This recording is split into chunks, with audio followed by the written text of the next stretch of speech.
Bem-vindos ao Da Capa à Contra Capa. Todos desejamos ter saúde, aspiramos viver mais tempo e com maior qualidade de vida, mas do plano das políticas de saúde e do ponto de vista dos cidadãos, como será possível prevenir doenças e preservar a saúde no futuro em Portugal? Perguntas para os nossos convidados desta semana. São Francisco Giorges, antigo Diretor-Geral de Saúde, o Presidente da Cruz Vermelha Portuguesa.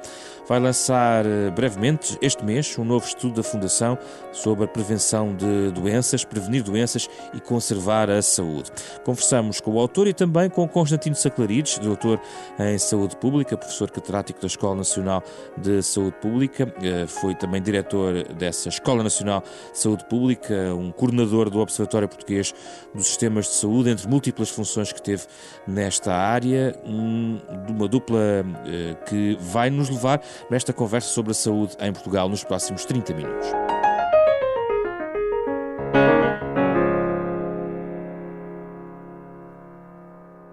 Bem-vindos ao nosso programa. São dois antigos diretores-gerais de saúde que temos connosco. Uma nota importante a fazer. Francisco Giorges vai lançar este livro no próximo dia 17 de janeiro, às 6h30 da tarde, na sede nacional da Cruz Vermelha Portuguesa. Porquê que decidiu escrever este livro, Francisco Giorges? Bem, antes de mais nada, devo dizer que tenho muito gosto em estar aqui consigo, aos microfones da Rádio Renascença e com o meu colega e amigo, com o Constantino Saclarides. Temos uma vida muito articulada entre nós dois no que respeita à promoção da saúde pública, uma vez que, depois de 1974, trabalhamos muito em conjunto. É, portanto, com gosto que estou aqui. Começo também por dizer-lhe que julgo ser uma obrigação a todos aqueles que desempenham cargos, como o Diretor-Geral da Saúde, no final, fazerem este tipo de exercícios. Aliás, como Constantino Saclarides fez na altura, eu agora, passados estes meses de ter terminado as minhas funções de Diretor-Geral, não é uma prestação de contas, é, se quiser, um apanhado do meu pensamento, depois de ter olhado para trás dos últimos 44 anos de serviço público que desenvolvi, aquilo que resultou em termos de pensamento, de reflexão desses trabalhos que foram conduzidos para trás. É o resultado, de uma forma sempre muito resumida, mas clara, do pensamento que na altura teve lugar ao enfrentar este ou aquele problema, o fruto do exercício das funções que durante esses anos desempenhei. Constantino Saclarides está nesta posição que o Francisco Giorges já mencionou, de um forte conhecimento em relação, digamos, a toda a dinâmica que vos juntou nos últimos 40 anos na promoção da saúde em Portugal, e conhece o trabalho e também conhece o que vai ser publicado ainda este mês. Parece-lhe que é um bom resumo sobre a forma como podemos encontrar as tendências das políticas de saúde em Portugal, nomeadamente a questão da saúde pública e da prevenção de doenças? Quero naturalmente cumprimentá-lo, agradecer o convite para estar aqui aos microfones da Rádio Renascença. Um grande cumprimento também para o meu bom amigo Francisco Giorges e colega, como ele bem disse, de há várias décadas, na mesma direção, com as mesmas preocupações. Acho que é um excelente livro, mas eu gostava de ressaltar um aspecto, antes de outros, que quero, enfim, mais tarde referir, que é o seguinte. Nós vivemos numa sociedade em que as pessoas cada vez compreendem menos o mundo onde estão. E esse é o grande mal do nosso tempo, não é? E temos a impressão que há parte de nós, parte da nossa comunidade, que desistiu de compreender o mundo em que vive, enquanto outra procura interpretá-lo de uma forma muito pessoal, muito ativista e muito longe do conhecimento da realidade. E neste mundo, o conhecimento e fazer chegar às pessoas é um fator fundamental de progresso. E o que este livro tem, aliás, aquilo que Francisco Giorges nos tem habituado, é não só um pensamento claro, mas tem uma forma invulgar de transmiti-lo de uma forma simples e compreensível para as pessoas. Isso, de facto, é muito importante, não é? E este livro, para além do seu conteúdo, e do seu conteúdo, enfim, relevante, e bem sistematizado em relação aos desafios da saúde que temos hoje. É um livro que se lê com facilidade e com prazer. É discursivo, tem aspectos que as pessoas não conhecem, tem um sentido da evolução histórica das ideias, né? E, portanto, é daquelas contribuições, aliás, muito convergente com a missão que a Fundação tem assumido, de fazer chegar às pessoas conhecimento indispensável para que elas vivam melhor. E acho que este é um aspecto que não me canso de frisar, porque não basta saber, não basta conhecer, isso é importante, é preciso fazer chegar esse conhecimento às pessoas, porque a saúde das pessoas depende muito das decisões que elas têm, elas próprias tomam em relação ao que fazem, a como se comportam, às suas atitudes perante a vida. Ora, isto é um bom mote, esse. O que as pessoas fazem pela sua própria saúde. Francisco Georges, as pessoas ainda fazem um pouco ou muito menos do que deviam fazer para a sua própria saúde. Sim. Há muito caminho ainda a percorrer. Mas já foi feito. Mas eu tenho que agradecer aqui estas palavras simpáticas. Não são sempre palavras deste aplauso, desta natureza, dirigidas a todos. O Constantino Sá Clarizo, o meu colega, é conhecido como tendo uma clara visão crítica das coisas que estão à frente, daquilo que há para fazer, e, portanto, queria aqui agradecer o cumprimento, que, de certa forma, foi-me endereçado ao dizer que este trabalho é claro e é útil, diria até que é muito útil. E depois, queria lhe dizer que há, de facto, muito a fazer, e é possível fazer mais, mas temos que andar depressa. Nós não podemos esperar muito, porque nos próximos 5 anos há desafios muito importantes que são agora identificados, nomeadamente todos falam do envelhecimento da população, das questões relacionadas igualmente com os desafios que decorrem das alterações climáticas, os efeitos em saúde pública devido às alterações que estão neste momento em curso. No fundo, trata-se de aceleração desse processo de alterações climáticas e também o problema da resistência dos agentes patogénicos, sejam bactérias, vírus, fungos, aos antimicrobianos, em particular a questão das bactérias e dos antibióticos. Mas são 3 grandes desafios. Quando temos que andar rápido, isso é porque o mundo, como Constantino Sá Clarizo estava a dizer, está a andar demasiado rápido até para a própria compreensão que nós temos de fazer, ou porque o ritmo com que se implementavam políticas preventivas de saúde era desadequado à rapidez que o próprio mundo exige. Sim, no fundo, até se quiser é isso. Nós não podemos ter um ritmo inferior às transformações que vamos identificando, neste caso, nos próximos 5 anos. Nós sabemos que vamos ter mais problemas com efeitos em saúde que têm relação com as alterações climáticas. E porquê? Porque há o aquecimento global.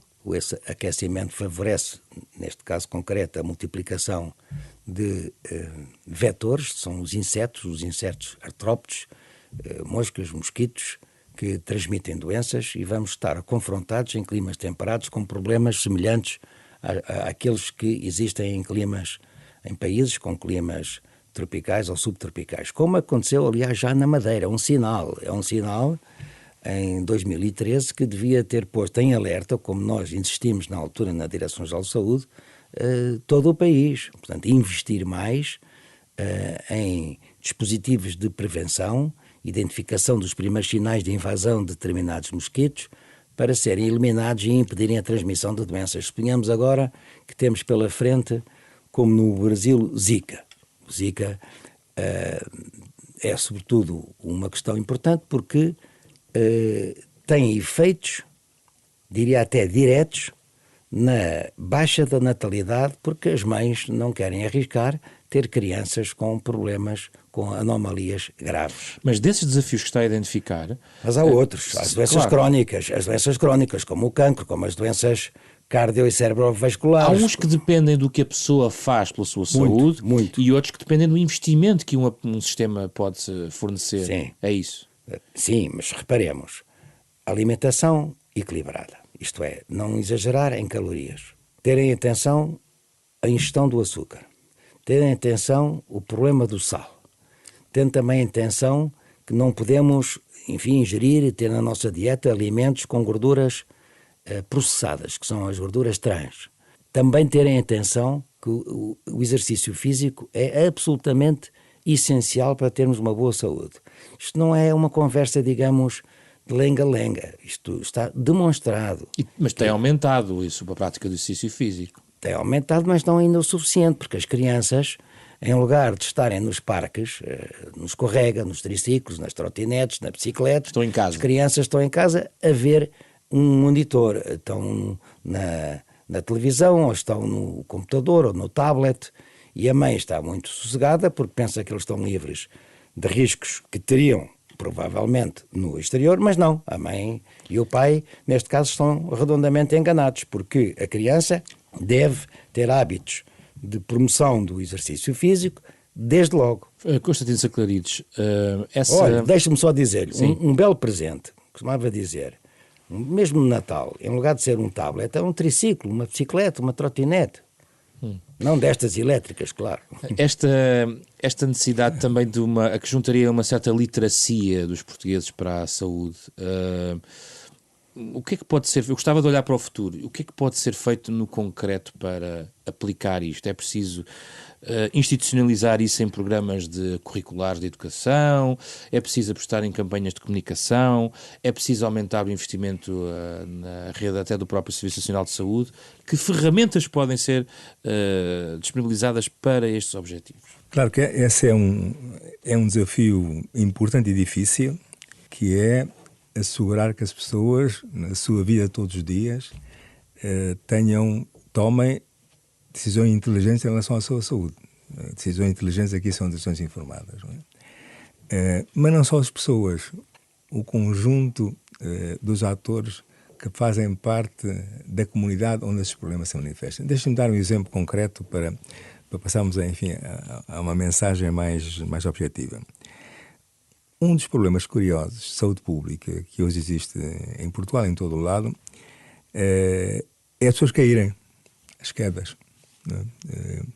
As pessoas da minha idade estão todas a cair. Não é? E curiosamente é que não lhes dizemos com cair. Eu vou à minha unidade familiar, enfim, com a frequência recomendável, e nunca me disserem que vou cair. Não é?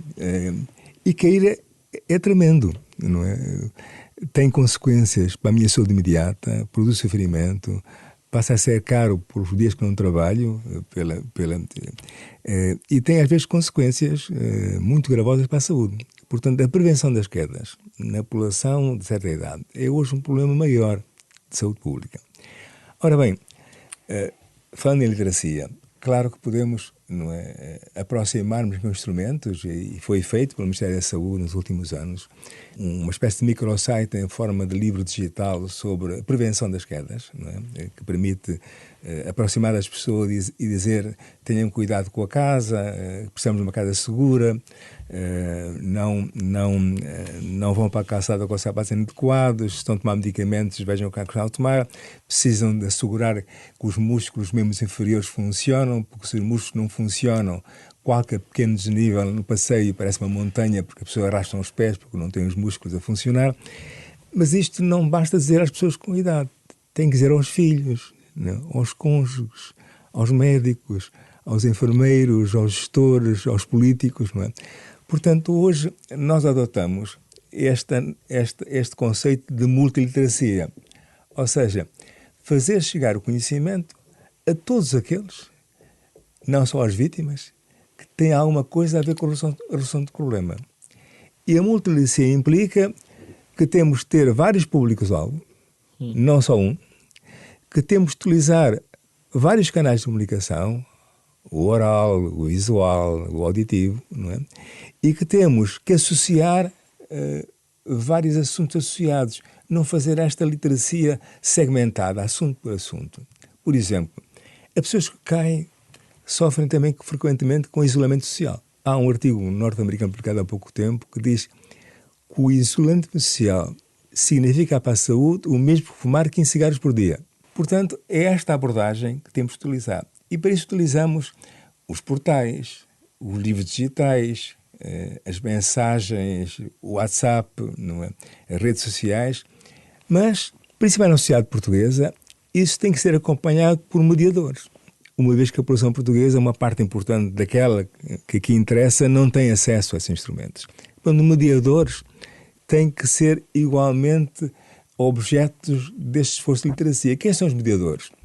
No serviço de saúde, o médico e enfermeiro, por exemplo, o nutricionista, o psicólogo, na farmácia, o farmacêutico, na biblioteca, o bibliotecário, na escola, o professor.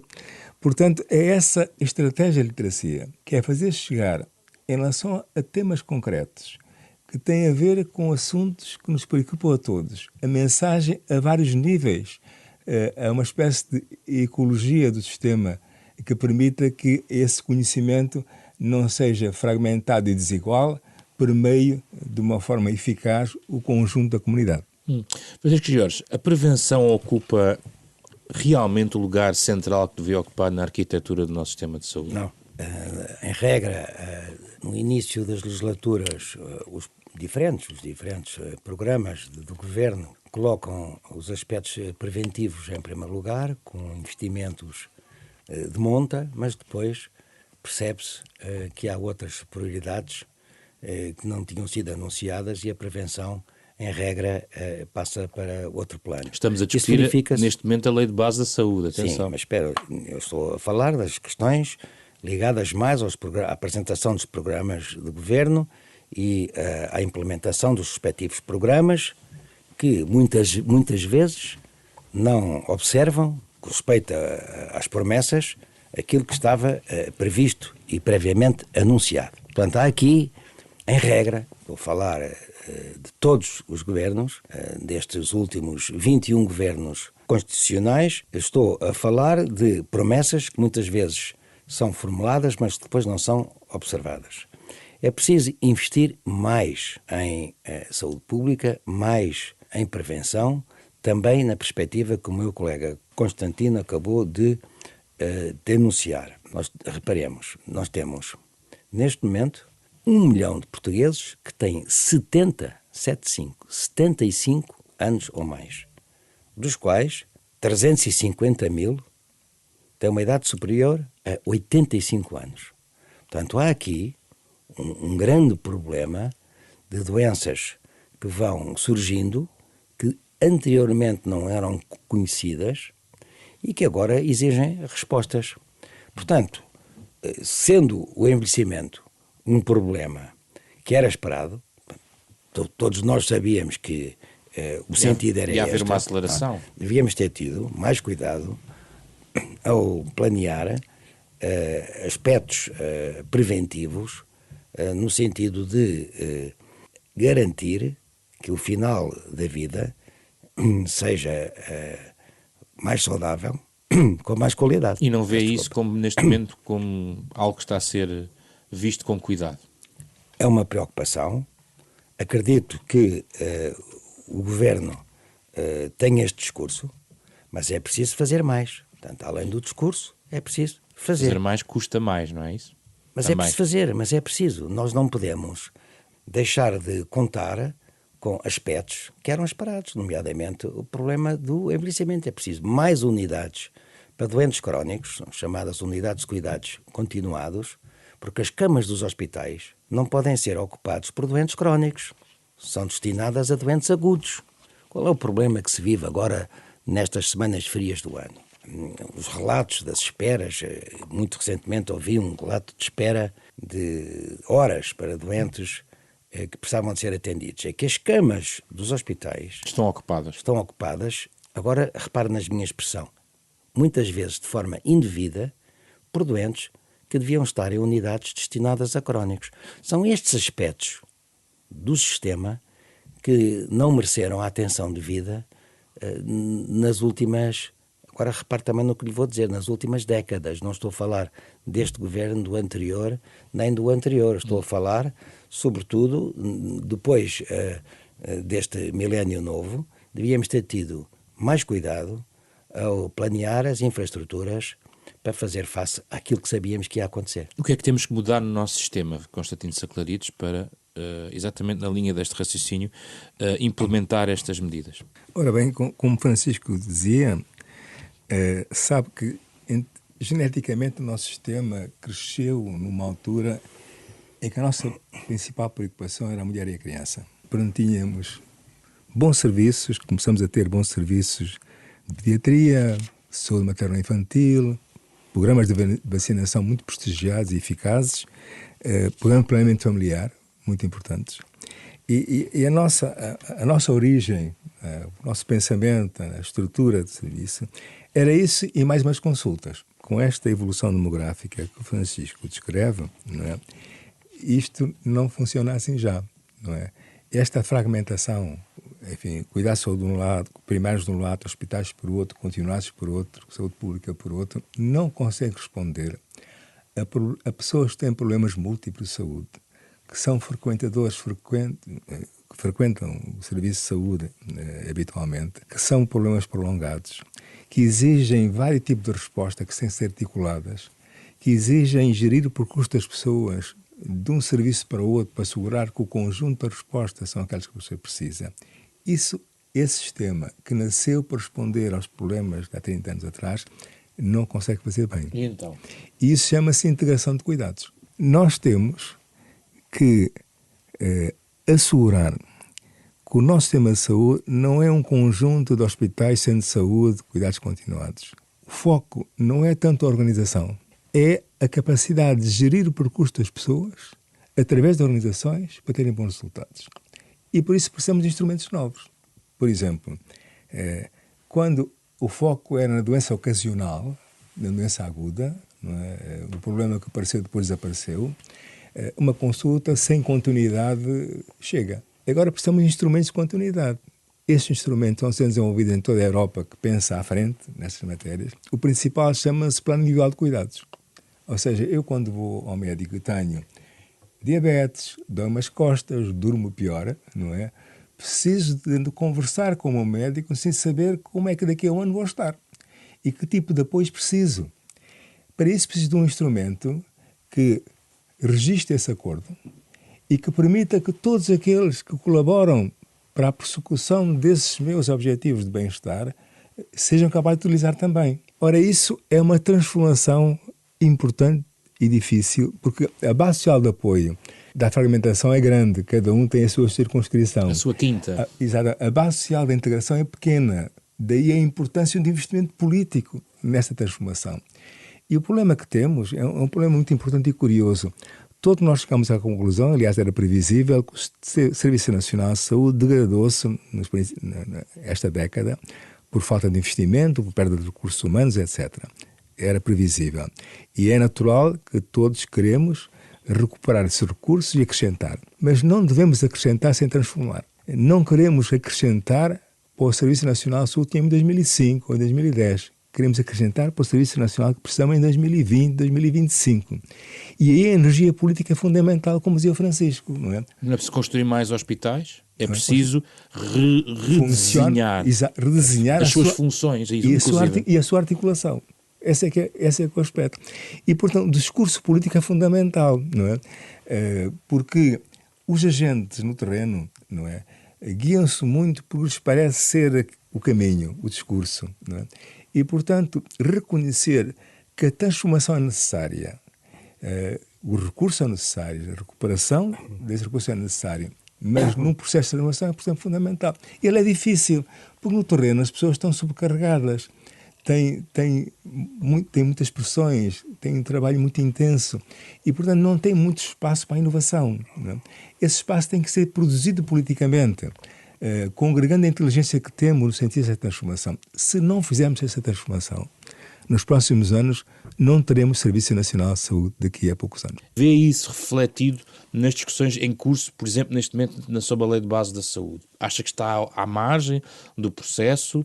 Acha que tem sido vincado? Aquilo que conhece responde, não responde? Uma nota breve sobre isso. As questões elencadas na discussão de base são relativamente claras. São 4 ou 5 questões essenciais. Mas, como a sua pergunta sugere, há um déficit dos objetivos, não é? Ou seja, as leis que discutimos e adotamos têm que ser as que respondem às realidades concretas. E nós temos que saber quais são, não é? E, portanto, algumas introduções fazem isso, não é? Mas ninguém discute introduções, não é? E quando discutimos coisas importantes, não é? A relação entre público e privado social, quer dizer, os pagamentos e a taxa moderadora são as coisas importantes, não é? Como é que financiamos a saúde, como articulamos o serviço social com o serviço de saúde, mas a discussão de quais são os problemas reais da sociedade portuguesa que requerem uma revisão da lei é perdida um pouco na discussão que tende a ser muito ruidosa em aspectos mais ideológicos, não é? E menos substantiva naqueles aspectos que dão conhecimento às pessoas, que permite beneficiá-las para além da discussão da lei. O que é demasiado ruidoso? Por exemplo, a discussão de taxas moderadoras, não é? É uma discussão impressionante, não é? Todos confundem taxas moderadoras com pagamentos. Algumas das propostas dizem que deve haver um limite financeiro para taxas moderadoras. Não faz sentido nenhum. São moderadoras, devem moderar. Só se são vistas como pagamento é que faz sentido terem um limite de pagamento financeiro. E, portanto, isso tem consequências graves em termos pedagógicos, em termos de percepção do sistema. Se eu vou ao médico e o médico me diz para voltar para a próxima semana para ver as análises, como é que vão moderar a minha ida? Isso acontece a todo momento. Se eu sou uma pessoa saudável, vou lá pouco, a primeira vez que lá vou, a primeira coisa que me faz é moderar-me. Eu não preciso ser moderado.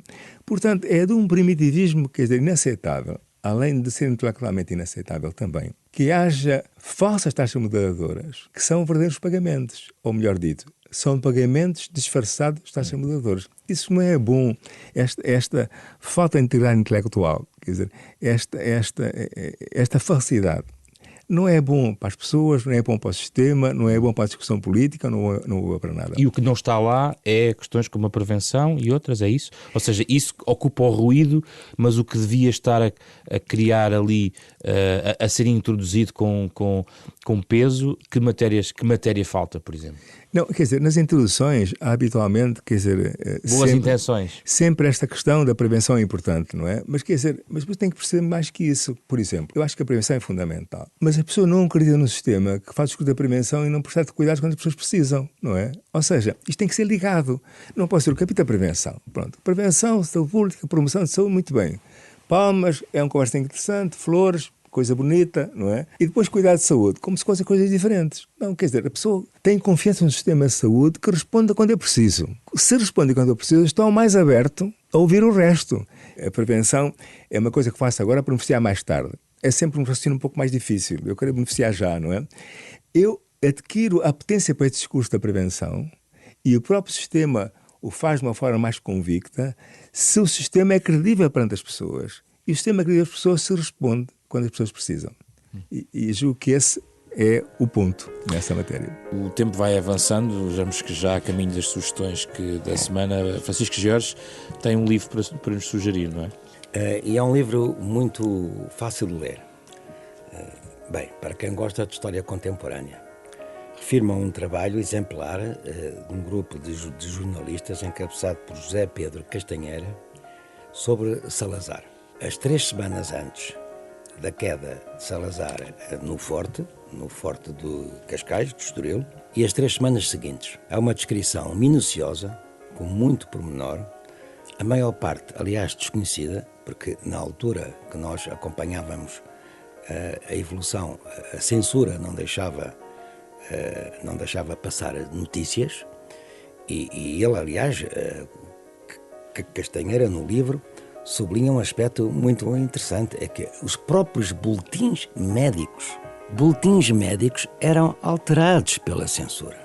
Boletins assinados por Eduardo Coelho, Miranda Rodrigues, Vasconcelos Marques, eram alterados, palavras, mas absolutamente de espantar como é que naquele tempo a censura atuava. Os jovens não sabem o que é censura, mas na altura, em 1968, nós que vivemos esse tempo com grande atenção, só sabíamos aquilo que os jornais e a imprensa transmitia. Ora bem, desta feita agora, com o livro de Castanheira, sabemos tudo aquilo que se passou, incluindo os boletins antes da censura e depois da censura e todos aqueles aspectos, uns dramáticos, mas que ficam ligados à nossa história contemporânea, são muito interessantes, sobretudo, de ler e de conhecer para quem, sublinho de novo, viveu esse tempo, como foi o meu caso. Constantino Saclarides, as suas sugestões?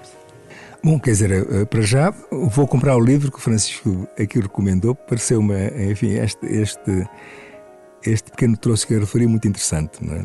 Mas eu fui influenciado na minha escolha pelo próprio livro que estivemos hoje a comentar aqui, porque lembrou-me outra pessoa que tem esta capacidade difícil de transmitir problemas complicados com facilidade, que é uma das características de Francisco Jorge, que é o professor Manuel Sobrinho Simões, não é? Ele, de facto, é uma pessoa muito cordial, muito conhecedor, enfim, de questões biomédicas essenciais, uma pessoa culta, mas também consegue, de uma forma, aliás, muito empática, comunicar com grande facilidade esses conceitos. E eu recomendaria uma entrevista que ele deu ao Diário Notícias, à Ana Mafalda Inácio, sobre saúde, envelhecimento, futuro. Ele e uma colega mais jovem que o acompanha, enfim, na fundação, a Elsa Lagarinho, na qual é muito interessante ler a entrevista, não é? A entrevista tem essa vantagem de ter uma leitura leve, não é? E ele deu três ou quatro coisas, quer dizer, que vale a pena aprofundar. A primeira é que o futuro da saúde depende das políticas, não é? E é verdade, não é? Sem políticas que se preocupem com aspectos como a pobreza infantil, não é? Que é de facto um determinante importante da saúde, do futuro das pessoas, não é? Sem políticas públicas de qualidade, a saúde não prospera, não é? E ele disse de uma forma muito interessante, leve, fácil de perceber, não é? Que dependemos dos políticos, mas os políticos somos nós que os pomos lá e, portanto, a responsabilidade última é nossa neste processo. Também refere muitos aspectos interessantes a esta questão que tanto discutimos hoje, porque é uma questão essencial, que é o processo de envelhecimento. Como é que envelhecemos? Porquê é que envelhecemos? Porquê é que, quando envelhecemos, perdemos capacidade de resposta imunitária? As vacinas são boas, mas à medida que nós envelhecemos, precisamos das vacinas, mas reagimos menos a elas. Uma vez que o nosso sistema imunitário é mais frágil. E há outro processo que é muito curioso, que é a inflamação crónica, não é? Que nos vai, enfim, desculpa a expressão, corroendo um pouco e envelhecendo mais rapidamente. Essa inflamação crónica que está associada ao envelhecimento pode ser acentuada pela inflamação crónica à volta dos dentes, aquela inflamação surda, arrastada, que não dá muitas dores, mas está lá sempre, não é? Está associada ao facto de quando nós comemos demais, quando somos menos frugais, não é de vez em quando, mas cronicamente somos menos frugais, a nossa flora intestinal altera-se e o equilíbrio entre a inflamação e a anti-inflamação sofre percalços, e esta inflamação crónica instala-se nos seus prejuízos. A incapacidade de desfazer os debris, quer dizer, desfazer aquilo que são os restos biológicos do metabolismo, não é? Que nós temos de estar fora de várias formas. Ao perder a capacidade de fazer isso também inflama, não é? Provoca este fundo de degeneração que acompanha o envelhecimento. E nós temos que perceber isso porque todos envelhecemos. E porque não é indiferente a forma como envelhecemos. Podemos envelhecer melhor e pior.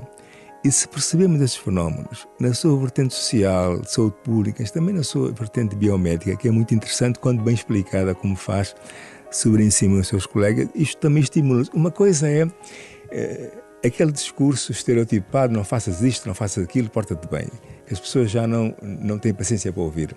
Outra coisa são explicações interessantes, quer dizer, cientificamente curiosas, não é? Que despertam curiosidade e atenção, não é? E que fazem a pessoa ter vontade de saber mais. A entrevista deixa-nos este rastro, esta vontade de saber mais. Muito obrigado pela vossa presença, Francisco Jorge Constantino Saclarides, neste Da Capa à Contra Capa, parceria da Renascença com a Fundação Francisco Manuel dos Santos. Pode ouvir sábado às 9h30 da manhã na Renascença, também em podcast e em rr.sap.pt.